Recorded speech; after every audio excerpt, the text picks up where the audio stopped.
Hello, and welcome back to another episode of the Monday Morning Meatballs Podcast, a weekly show full of subjective sports takes stated objectively. We're your two co-hosts, Connor and Patrick Cunningham, two brothers who love nothing more than shouting unqualified sports opinions into the ears of anyone who will listen. At our core, we're just two small, round balls of seasoned beef, meatballs per se, and we hope by listening to our show, someday you'll be one too. That sound good, Connor? Ready to go? That sounds great. Sounds great. I'm excited to be here. Excited to talk some Bears. Yeah. Okay. So let's get started. So the first major move that we could talk about would be, I think the first official move that we did would be re-signing Jalen Johnson to the contract extension. Jalen Johnson, a staple of our Bears defense. I feel like he is the guy on our defense that we'd be building around, mainly either him or maybe Brisker. They're like young guys that have shown promise, and then now we're actually giving him a huge contract to hopefully build around. I feel like in the years past with like Roquan Smith, where we didn't sign him and kind of let him go off, where we could have built around him. So I think it's exciting to see we're actually building around a young guy. Connor, what do you think of that move? Yeah, for sure. I think Jalen was like a guy that had a lot of questions going into the season about. Because it was a contract year for him, and he still up until that point hadn't produced a lot of like statistical evidence about deserving to be paid like a top 10 corner. You know, he hadn't really had a Pro Bowl season yet. So, you know, I feel like the tape that he turned out from this year showed that he's like a top 10 corner in the league. And I feel like the contract reflects that. I think it's nice that I believe he's paid like the top 7 salary, or the 7th highest salary as a cornerback. So it wasn't like a market changing contract that we gave him. You know, it stayed around 20 million. But as you said, I think it was nice, especially after getting that franchise tag. That's sometimes like a red flag about maybe contract negotiations not going well. You just saw Brian Burns get traded after being franchise tagged. So it's kind of nice to see that the franchise tag really was just like a stopgap to further negotiate contracts. And so now I feel like with Jalen Johnson and Cole Kmet, it's nice starting to see some of these players get like re-signed by Poles, especially Johnson and Kmet both being people that Poles inherited, not drafted. It's nice to see some continuity stay there. And then lastly, like we were talking about with Eddie Jackson leaving now and Johnson kind of now being the most tenured player in the secondary, he kind of has to step up to be a leader, but I think he'll be capable of doing that. So yeah, it's interesting. Good extension overall. Nice to see. Nice to have Jalen back in the building. Yeah. Yeah, absolutely. To go over specifics real quick, we signed him to a 4-year, $76 million deal with $54 million guaranteed. Like Connor said, we just recently used our our franchise tag on him, and then quickly signed him after. That's very exciting. That was our first, I feel like, official move for free agency. Moving forward on Monday, March 11th, we made 2 big moves. The first was, one of the moves was signing Kevin Byard from the Eagles. Kevin Byard played, I think, 7 years with the Titans beforehand, has been an all-pro safety, and then played 1 year with the Eagles. I think he is a 2-time first-team all-pro safety. He's 30 years old. He's about to turn 31 this year, but has proven over the past, I think, 8 or 9 years of his career that he's one of the most durable playmakers and one of the most durable safeties in the league. It seems like with the exit of Eddie Jackson, this is a guy that, you know, he's just going to come in and be an instant starter and has that veteran experience. I think for me personally, it would have been nice to see us signing someone a little bit younger. I know Xavier McKinney was a big free agent like target for the Giants. He's 24 years old, and it would have been nice to see kind of matching someone else up in line with Brisker, like someone else younger. Byard seems more like a short-term option because, like, you know, we signed him for I believe 2 years. So it's like, you know, not a super long-term position. But if we choose to address a safety position in the draft with someone like Tyler Nubin, it would be a good veteran experience or good veteran to hopefully guide or lead future young rookie safeties. Yeah. for sure. I think he's a guy who can still ball. He's going to Mhm. turn 31, but he's had tape before. He's had all pro seasons with the Titans. I remember people were pretty excited when the Eagles went out and traded for him. I know he was supposed to be like a big impact to their defense, and he had a lot of tackles last year. I think he had a career high in tackles last year. So even playing at the free safety box, he can still make some tackles. And I think just with Jackson leaving overall, and having Jalen Johnson step up into a veteran role, it's kind of nice to have somebody who is like more veteran presence enter, kind of fill that A Jackson role right away, Mhm. in case kind of have Jalen develop into a leader himself. But yeah, I think it's like not a sexy as signing Xavier McKinney, especially because McKinney went to the Packers. So it's like not great, but yeah, I feel like sometimes it's tough. You can't sign everybody you sign can't be like 24 and a cool rookie or a cool young Mhm. guy. It's all right. I think I was pleased with the signing. Yeah. Yeah, I guess you can't fill your whole roster with just young guys. And yeah, I guess having Jalen Johnson being this leader, right, being promoted to such a leadership role might be a little tough for him. So having an older guy might be a good thing for the old locker room. Okay, and then the other move that we made, I think, was a little more exciting than Kevin Byard. We signed Eagles running back DeAndre Swift. He played, I believe, 3 years for the Lions beforehand, dealt with various injury problems. His last year with the Lions was the year Jamal Williams, I think, went on to have the most touchdowns in Lions history, or just had a really great season because Swift had a lot of injuries, but then went to the Eagles and had huge impact. He's a very explosive, dynamic running back, great pass catcher and runner. I think he's in line with someone like a Saquon Barkley, who's explosive on whatever end, whatever area of running back he does. So it's exciting. Our other two running backs, we have Khalil Herbert and then Roshan Johnson. Roshan Johnson, still a guy I don't really know about. Doesn't seem to still waiting for some juice out of him. And then Khalil Herbert kind of is a liability on pass blocking, and also had some injuries this year. And just feels like the running back position was something we had a good running offense. I think the Bears had the first or second overall running offense in the NFL, but just having a guy like DeAndre Swift had some more buzz to the offense. I think for someone like either Justin Fields or Caleb Williams, adding a explosive dynamic weapon, I think it's pretty exciting. I'm excited for him. Yeah, I think it's cool. I think Swift is a guy who, like, coming into last year, people didn't have a whole lot of high hopes for just because of his lack of productivity in Detroit. But I feel Mm-hmm. like the first couple games that he came in, he's a dude who runs with juice. He's like got some serious like pop to his pads, like good pass catcher as well. And he's a guy who like will lay the boom on somebody, get up, and then start screaming at the camera. He's like a Oh, do a loud mean energy mug. guy. Oh, yeah, yeah, yeah. Yeah. He looks great in the Eagles jersey, great in the Bears jersey. He's got big arms, cool guy. He's a guy who had like big draft capital too. He coming out of Georgia, I think he was like a second round pick. So yeah, he dealt with some injuries and dealt with some, trouble staying off on the field. But I think overall he's a guy who for $8 million, I believe, is like will fill our role in nicely. I think he's somebody who gives us a lot of juice in the backfield. We saw like Herbert kind of struggled to be like the guy last year. It seemed like Herbert more fit in as like that change of pace there he was 2 years ago, where he would Mm-hmm. come in and break off huge runs. So I feel like having Swift being there, having Herbert step back into that kind of secondary role would be great for him. So overall, I think it'll help the backfield as a whole. So yeah, good. I was all right with that one too. Yeah, Yeah. I mean, it's like it was a fun pick. This was like yeah. at this time there's a lot of rumors that we were going to sign Saquon Barkley, which would have been a super exciting pick, trade or move. I don't know, or would have been a very exciting move. I just don't know if it was like our number one needs. Hmm. But for some context with other running backs that were signed. We had Josh Jacobs get signed by the Packers for 4 years, 48 million, which is 12 million a year. And then Saquon for 3 years, 37 million, 37.5 million, which is 12.5 million per year. Both of which are older than DeAndre Swift, and DeAndre Swift's 25.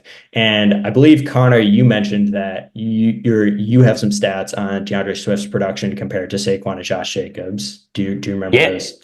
Yeah, for sure. Just off the top of my head, I know that DeAndre Swift outrushed both Josh Jacobs and Saquon Barkley this year on less carries and fewer carries. DeAndre Swift was a 1,000-yard carrier this year. Josh Jacobs, of course, rushed for 1,600 2 years ago, but then rushed for 800. He had a down year this year, and Saquon still rushed for 1,000 this year, but Swift outpaced him again. Or I think Saquon is still at 900 yards. So, it's a guy who has production. It's somewhat cherry picking to point out that he did run for more yards because different circumstances. But, he's a guy who outproduced two of these other running backs that got paid average of $4 million more than Swift. So, he's not a guy who doesn't have production. He's a guy who seriously comes in and produces. So yeah, it's exciting overall. Yeah, absolutely. Okay, so then Tuesday, March 12th, these, I would say, honestly, if I'm looking at all the moves we made, I guess I'm most excited about the DeAndre Swift move, I guess. But Tuesday, March 12th, we signed Gerald Everett for 2 years, 12 million, $6 million a year to bolster some tight end depth. I guess I didn't really think tight end depth was the thing you need. I know dark days of Matt Nagy, we would have offenses that had like 3 tight ends out at once. I guess it makes sense. But when you think about dominant NFL offenses, I think of the Chiefs or the Ravens. The Chiefs, I think other than Kelsey, they still use their other tight ends well. And then the Ravens had depth with Likely and then Mark Andrews. But, I guess it's still nice to have a guy other than Cole Kmet just in case. And Gerald Everett's a guy that is proven to be, he's been in the NFL for 7 years, 7 years, almost 3,000 yards, 19 touchdowns, $6 million a year. I think it's a good depth piece. It's exciting. Great guy that looks good in a sleeve and a visor. I think it's not the most exciting, but I think it's needed depth at the tight end position. Yeah, no, definitely a drip guy. I think it's nice. Waldron, coming from the Seahawks, he spent time with the Chargers, believe Chargers last year, but Everett played with Waldron on the Seahawks. So then it's nice to have a guy who he's familiar with. And then Waldron would run, I think, 2 tight end sets, a fairly decent amount. So just having somebody competent there, Tunyon this year was kind of a disaster signing. He had that terrible drop against the Browns. So that guy is not great. Ryan Griffin, other guys that we've had in the past, have not been able to step up in comparison to Cole. So having somebody competent within the tight end position, I've had Everett a couple times in fantasy. He's always a glue guy that can kind of get you 6 fantasy points. So not a bad signing. So overall, I didn't hate the signing. Yeah. Yeah. And then quickly, the last move, we signed Jonathan Owens from the Packers. We gave him a contract of 2 years, $4.5 million. I feel like not too much to say about this signing. Let's see. Jonathan Owens appeared in 17 games last season. He had 3 pass deflections and had a sack, and had a fumble recovery for a touchdown. Doesn't seem like a huge, instant starter or a guy that's a huge difference maker. Obviously, for a guy that you're paying 2.25 each year, he's not going to be a crazy player. So not too much to say about this, but it's cool to take somebody from the Packers, I guess. Yeah. Safety depth. I think he's more of a special teams guy. Will fit in more in the special teams. I'm not going to pretend that I know too much about evaluating special teamers, but I think he's at least has experience in special teams. So low contract. I feel like depth is depth. Yeah.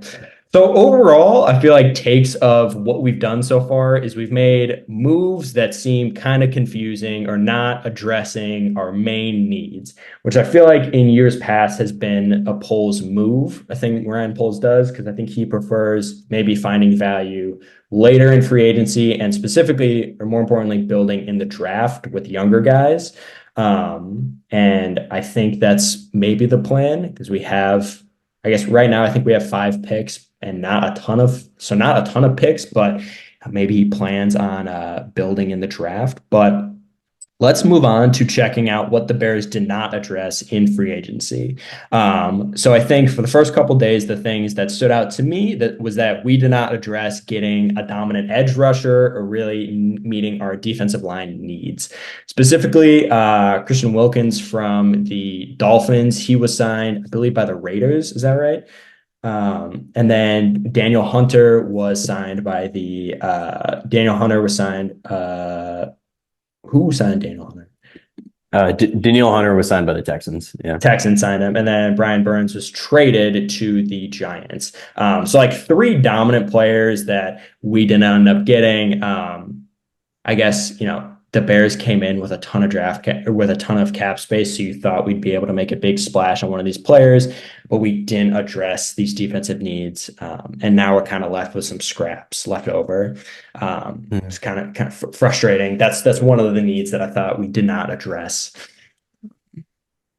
Yeah, I agree. I think Wilkins was a guy who would be like kind of pie in the sky signing. He was a great player for the Dolphins, but I think it was rumored that he was coming out with like 25 or 20, around 25. I think he got 27 million a year. So it seems like a guy that Poles would kind of just not be interested in. I know, as you mentioned, he's a big guy and building through the draft. So allocating a ton of drafts or cap space on a guy like that. Probably not going to be Poles' move. Daniil Hunter is like 30. Or I think there was a rumor that came out that he was looking for 30 million before he got signed. I think he got like 29 million or around that. So he had like 18 sacks last year. So he's a guy who produces, but again, I feel like he's trying to just build through the draft, which is fine. I think the biggest frustration for me is like in years past in free agency, I feel like when Poles inherited the team, we had so many holes to fill. So it was fine to be pretty frugal with what we have. But I think he's done a really good job of kind of like closing the gaps on the team that we have. And I think the team that we have now only has like, has a lot less holes. And I feel like with the few holes that we have and the massive amount of cap space, I feel like this could have been a great opportunity to really like put some money aside to get some impact players. Eventually you have to start competing in the current year that you're at. So eventually signing somebody who's 30 isn't a big deal if you have 2 years to compete with him. So a little disappointing to see him not really like spend some of that money on it. But it is what it is, I guess. I guess it is. Yeah. So what's your thoughts on building in the draft or addressing these needs? Because I know with the 9, I think it's either there's a couple options quickly say, it's like, I think we could go receiver, or we could go like a lineman like alt, or we could go like Dallas Turner. And I feel like that would be a huge address to the defensive needs. So maybe that's where Poles is going, or maybe looking to sign someone later. But I don't know. Yeah, for sure. I think the draft, Turner at the 9 or Jared Versay from FSU. I feel like those are two decent guys that you could fill in at 9. So you could address it with there, and especially bringing a rookie in with Sweat, I feel like would be fine. So spending 30 million on Daniil Hunter versus drafting a guy like Dallas Turner, you can see that making sense too. I feel like it all depends on like if we go out and sign. I feel like it'll become pretty clear what's going to happen with the 9, depending on what we do. Like if we go out and sign another receiver, it seems like probably Rome Odunze or Neighbors would be off the board at 9.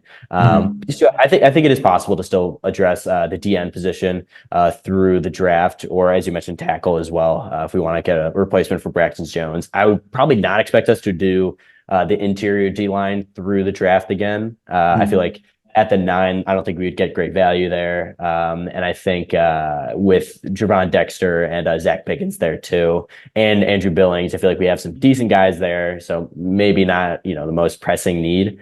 But yeah, I think the 9 is a good spot to kind of fill some of those holes that we got. Yeah. Yeah. It's tough because if we're planning on like, people expect us to take Williams at the 1, so you figured you'd want to do as much as you can to build around Williams and give him as much as you can. So that 9, you'd assume would be a receiver pick, but a lot of mocks have, Rome, Neighbors, and Harrison going in the first 8 picks. So I think maybe if Poles decides to maybe go out and get a receiver now, then he might use that 9 4 on the defense. But like you said, still kind of far away and hard to tell what we're going to do. So then moving on to another thing that I thought was frustrating with what the Bears did not do for free agency was we have not moved Justin Fields yet. I can't tell if this is more of Poles' smoke screens or more of his plays trying to deceive everyone.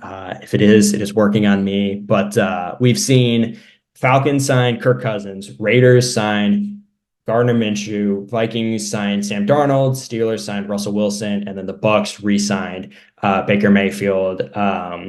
I think Jacoby Brissett got signed. It's like everyone was getting moved around, and every day it seemed like the trade targets for Fields was drying up. And then there were reports coming out that the Bears like weren't actually seriously shopping Fields, and we're still not convinced about Williams. We're still waiting for medical reports. I feel like the main takeaway was we probably wanted more for Fields than teams were willing to give us. I mean, it'd be crazy to say we want a first for Fields. I assume probably we wanted a second or a third, and I think I don't know, that wasn't the value.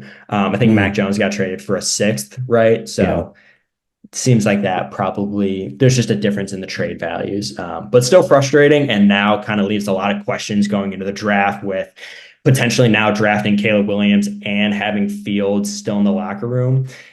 I think it's just frustrating. I feel like we could have just taken care of it now, and now it's just leaving the door open for I feel like locker room problems or just unnecessary confusion. Yeah, I agree. I think it was weird when Poles came out and had that interview at the start of the combine talking about like doing right by Justin. And to be fair, that quote has been, I feel like, misinterpreted by a lot of people. Mm-hmm. It was in response to if you were to trade Justin Fields, how would you, if you were to trade Justin Fields, would you like to do it before free agency starts? And so Poles saying in response to the theoretically trading Justin Fields, I know like Skip Bayless went out and said that like Poles openly declared that he's trying to trade Justin Fields, which is like not true.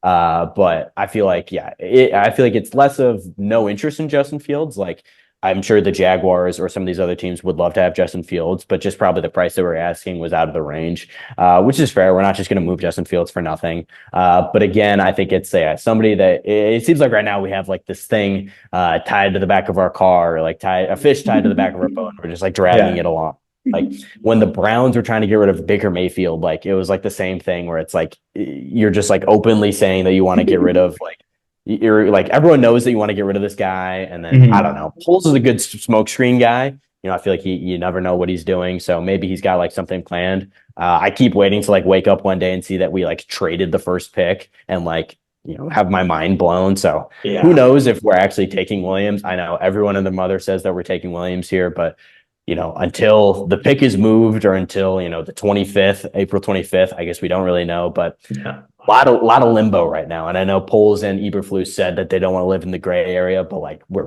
fully entrenched in the gray area. Right all the way in. Yeah. 100%. Yeah. It would be interesting if Poles is trying to so crazy drive up the price of the first and make it obvious that we're going to take Williams and then keep Fields. So then maybe the commanders of the Patriots are going to, especially the commanders are going to like way overpay to trade for the first. Or I don't know, maybe it's strange because Poles did a good job with the first last year. So it seems like he knows what to do with it, but maybe he's now just trying to trade too much. I don't know. Still a lot to be seen for. It's King Poles, baby. Yeah. I feel like King Poles cook right now. Yeah, gotta let him take care of us. So those are my two biggest things. I feel like we didn't address yet. I feel like receivers hasn't been any crazy signings with receivers yet, other than. I guess Gabe Davis got signed. Yeah. Apparently we were trying to sign Gabe Davis, but we got outbid by the Jags. And I guess Gabe Davis is a Florida guy. And then, Do you have any other moves that you were disappointed we didn't do? Any areas we wish we had filled or addressed? Well, I was also gonna say Deontay Johnson, I think, got moved too. Right. He got moved to Carolina for like a pick swap and a player swap. But I think you hit the main things. Yeah, it's just like I feel like franchise edge rushers are like rarely available, like people like Daniel Hunter. So to have people who had like less cap space than us come and take these great players is just frustrating overall. And especially now when you see like it's not like the Texans had a need at edge rusher because like Will Anderson is a stud, but they took their, good thing that they had and then built upon it. And they now have a great line. Or like the Raiders already had like a pretty decent line with like Max Crosby there, and they like amplified it. So it would have been nice for us to really like solidify with Sweat, to really like put in somebody else there through free agency. But again, if we're looking to do it through the draft, who knows? But I feel like I'm in the gray area right now of what we're doing, so I think Poles got me in a blender, but I guess we'll see what happens. Yeah. Yeah, come on, Ryan. I wish Ryan could throw us some insight. He Throw answers some every bone, yeah. question. Yeah, I feel like he answers every question the same way, the same generic answer. Wish he could be a little more exciting. Yeah, okay, sweet. So let's now transition. Let's look ahead at who is still available in free agency, maybe looking forward who we could address in the draft or potential trade targets to try to fill the needs that we still have in the Bears. So quickly going over what we need for the Bears. I think number one, I think we've been hitting on is edge rushers, which we missed out on not getting a guy like Danielle Hunter. Or I guess Burns is an outside linebacker, but still it's like a rusher. Or that's okay, so edge rusher, I would say center. We did trade for a guy named Ryan Bates for a 6th-round pick. Doesn't seem like a guy that would become like a long-term solution or a starter, but I guess we did sign someone. Safety, I would say we did address with Byard. And then big needs would be wide receiver. I think there's a lot of moves that we can make in the draft or in free agency. And then I'd say D tackle. So let's first hit on, I think wide receiver would be the biggest splash that we could make right now. It seems like that's still where the most talented players are in free agency and in the draft. So looking forward, a quick overview. Top 3 receivers that are still available in free agency. We have Calvin Ridley, who's 29.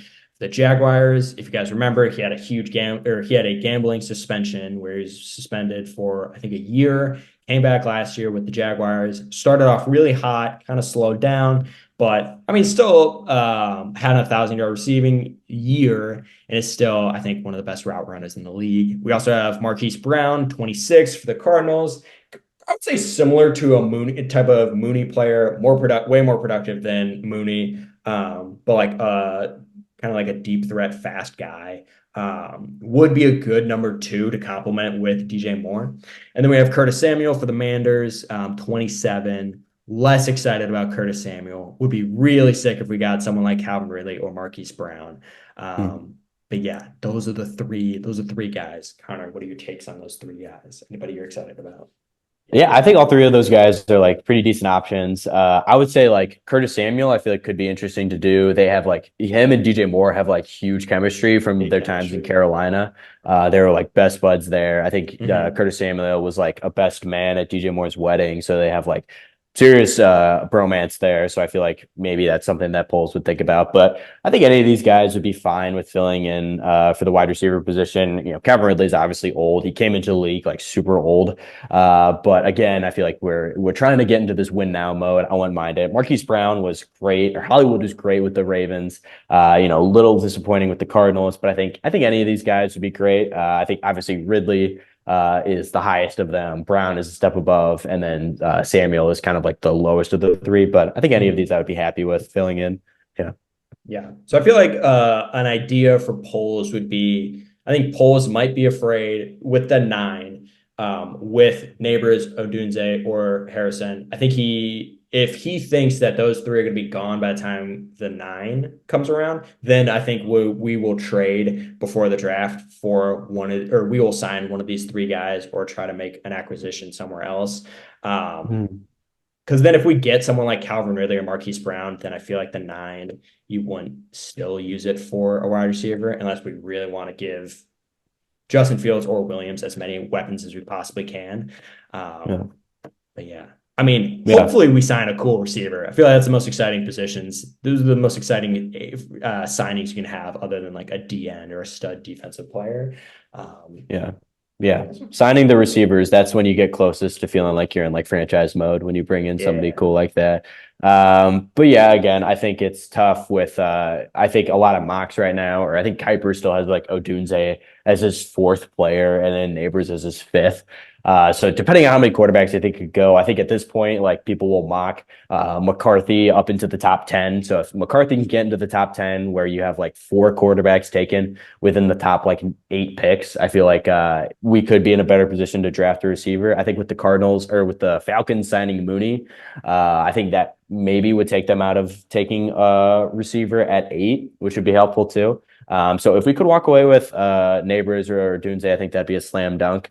And I feel like I wouldn't expect Poles to trade up in the draft. That's something that he does very sparingly. I think he honestly might have traded up one time, I think, to draft Tyreek Stevenson. But besides that, I don't think he's ever traded up before, or at least he prefers trading back. So I think if we were going to address it, I would bet it would be through the draft. But yeah, I guess that's what I'd say. Yeah. Yeah. Yeah. It's fun when you start taking players you can draft in fantasy. That's when it gets exciting. That's why I'm excited about Swift. It's cool to see him on your fantasy team. Okay, so moving forward with other needs that we can address still. Defensive end. Feel like the defensive end pool has kind of dried up already. Right now, available options in free agency. We have Chase Young, 24, currently on the 49ers. Feel like still a lot of question marks with Chase Young. Out of college, super, super dominant. Ohio State, went to the Commanders. I think had pretty good production, but then or his first year, I feel like, and then had injuries and just has been inconsistent, which led to him being acquired by the 49ers for the rest of the season. I guess this is this is the biggest player available for defensive end. There's still Jadeveon Clowney, who's 31 right now for the Ravens. Would not be super excited if we got Clowney.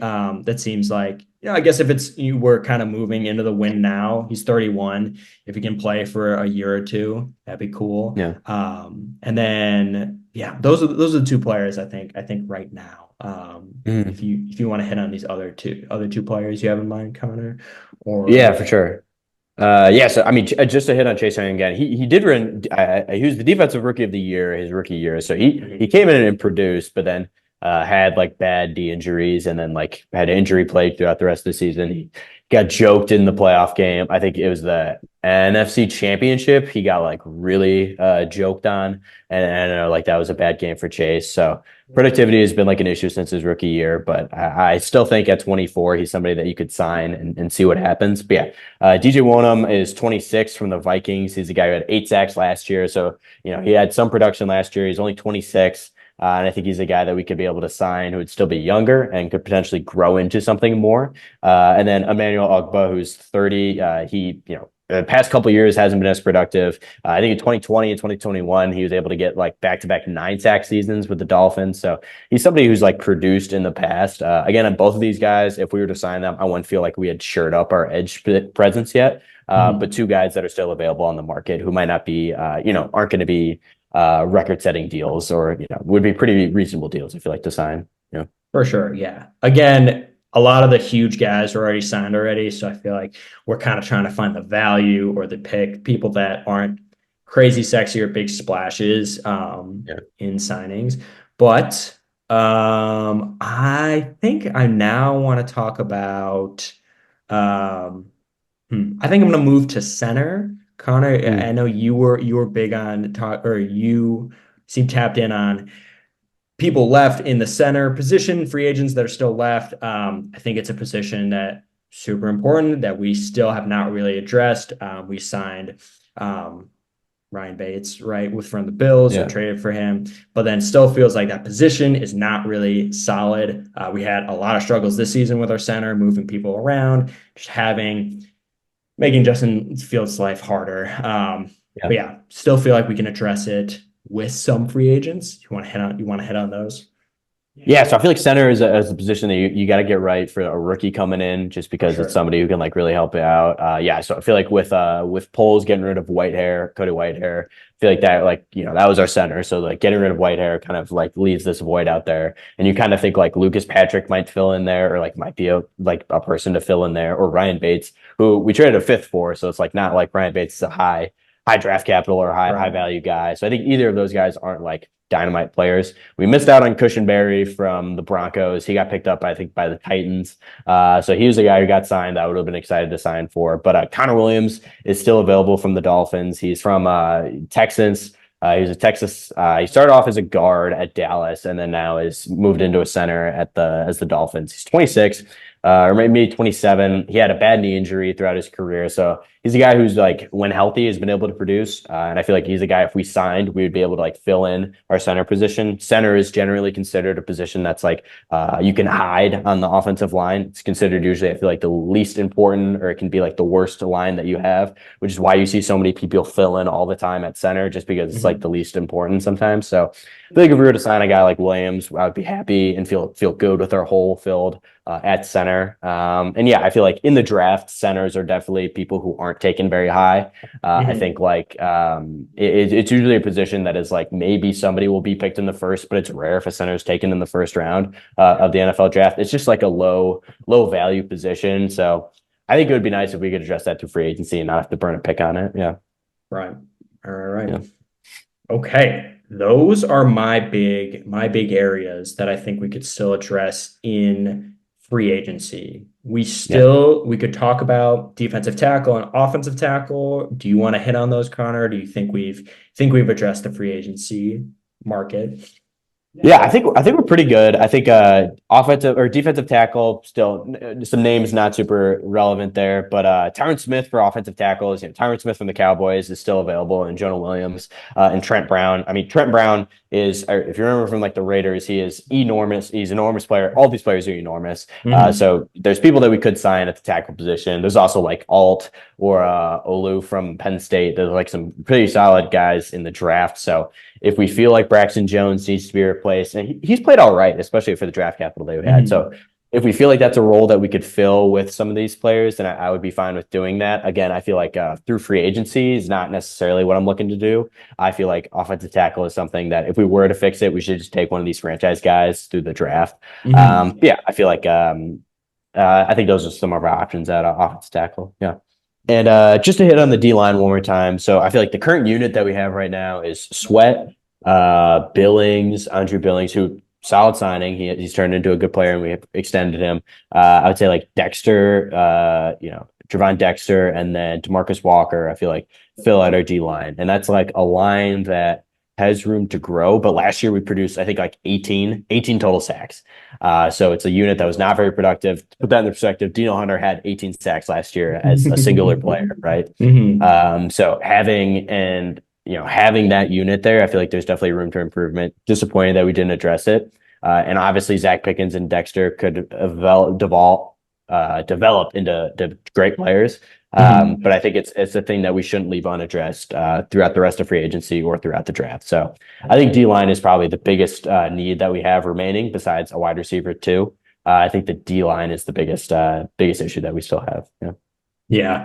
For context, or for rankings for defense, we finished in 2023, we finished as the 12th overall defense, which was really helped by our run defense. Apparently we finished with the #1 rush defense, but good rush we had defense, we had the 25th pass defense. Like we said, we were not getting to the quarterback. I mean, Jordan Love just like at last game absolutely lit us up. Yeah, so having a good defensive line, someone to put pressure on the quarterback would be great to have. Okay, so now just to talk real quick about potential trade targets. These are probably less likely to happen. A lot of things would need to go a certain way and seems unlikely to happen, but still fun to talk about. So 2 potential trade targets that I've seen people talk about. One would be T. Higgins, wide receiver for the Bengals. He was just franchise tagged by the Bengals, but just requested a trade, seemingly because of frustration with his contract negotiations. Seems like he can't make a deal with the Bengals, so he's now requesting a trade. It would seem unlikely that the Bengals would move him, maybe, considering they have him for another year. But I think if the Bears could make a splash trade for T. Higgins, I don't know if it would be worth trading the 9 for him, or I don't think it would be worth trading the 9 for T. Higgins. But if we could find some way to acquire T. Higgins, that would be an awesome move. Have him be, I wouldn't even say he would be a wide receiver too. He would be, I think, a 1A and a 1B with DJ Moore.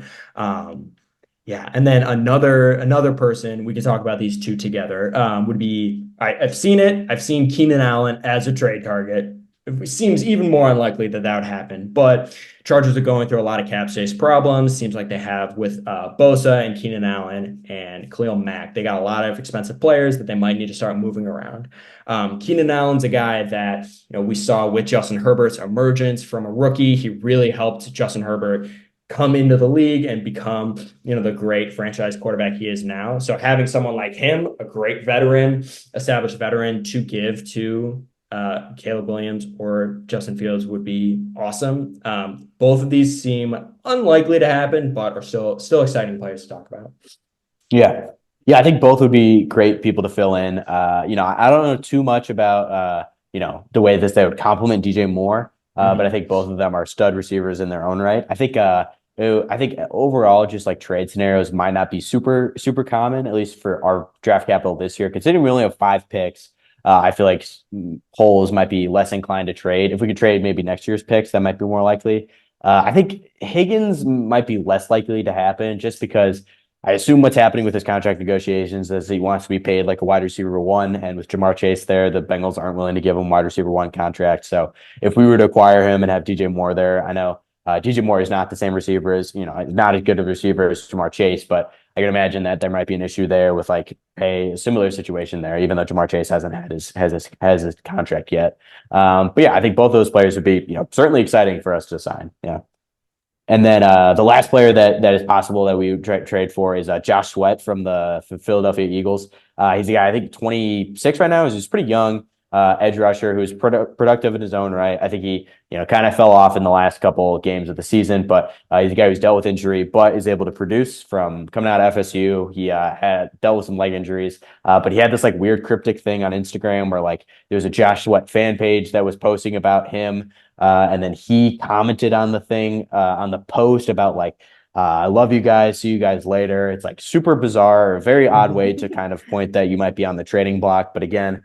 He'd be a cool player to add, especially to have 2 Sweats on the D line. I think that'd be cool. But again, I think trading for these players might be unlikely as a whole, just with the draft capital that we currently have and the way that Ryan Poles values draft capital as a whole. I think maybe it wouldn't be super likely, but certainly cool if it would happen. Yeah. It seems, not really Poles' move. I guess getting DJ Moore last year was also getting like kind of in addition to additional picks for the first, but yeah. Okay. So that was our overview of Bears free agency, what we've done so far, what we're happy about, what we're disappointed about, and then still what's to come. I think we gave great overview. Yeah. Anything you want to add, Connor? No, I feel like we hit a lot of it. I know we didn't talk much about the draft or Caleb Williams or whoever our quarterback situation as a whole may be. I feel like this was just a good chance for us to talk about free agency, what's happened so far, and our opinions overall. But I think in future episodes, we could definitely get into those topics. Oh yeah, I would love to in the future talk about the draft, maybe closer, maybe after Caleb Williams' pro day, could really do a coverage of potential scenarios. So to wrap up, before we end, I wanted to do a segment where, Connor, my twin brother, I think one of the most impressive things that he has for NFL knowledge is what players went to what college. Seems steel trap. So I wanted to mention some of the players that we talked about today. See if Connor remembers any where they went to college. It's a fun game. I think this is something that I think I'm good at as a guy with useless football knowledge, but I guess we'll see. All right, yeah, let's see him. Yeah. Okay. So your first player is Vikings defensive end Daniel Hunter. Do you know where he went to college? Daniel Hunter went to LSU. Oh, 1 for 1. Nice. Yeah. Okay. So number 2, we have former Bears wide receiver, current Falcons wide receiver, Darnell Mooney. Do you know where Mooney went to college? Tulane, right? Wow, 2 for 2. Hot start. This guy cannot miss. Okay. This one. Okay. Third and final person. I did not know this. I feel like, okay.